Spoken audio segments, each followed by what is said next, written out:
There's a moment most people never talk about. Not the loud failures, not the public embarrassments, but the quiet moment when you sit alone and think, maybe I should just give up. No applause, no dramatic ending, just exhaustion. If you're at that point right now, listen carefully, because what feels like the end might actually be your mind trying to protect you. Researchers from the University of Pennsylvania studying resilience found something powerful. When people face repeated setbacks, the brain naturally shifts into what psychologists call learned helplessness, a state where effort feels pointless even if success is still possible. In simple words, your brain sometimes mistakes temporary struggle for permanent defeat, and that's dangerous. History is filled with moments where quitting almost happened. Thomas Edison tested over 1,000 materials before the light bulb worked. The J.K. Rowling was rejected by 12 publishers before the world ever read Harry Potter. But here's the truth nobody says. The hardest moment isn't failure. The hardest moment is the temptation to stop trying.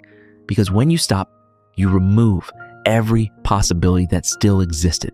But when you take one more step, even a tiny one, you keep the door open. Think about that. Right now, your life may feel heavy, your plans may look broken, your energy might be almost gone, but your story isn't finished. Not today, not here.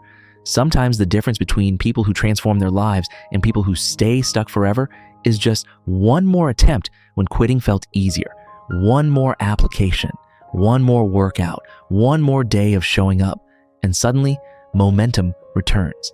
So if today feels unbearable, don't think about winning the entire battle. Just survive today, stand up again tomorrow, and keep moving, even if it's slowly, because the future version of you might look back at this exact moment and realize this was the point where everything could have ended, but you refused to quit. If this message found you when you needed it most, take it as your sign to keep going. Subscribe to AuraSparks, and let's keep building the mindset that refuses to break.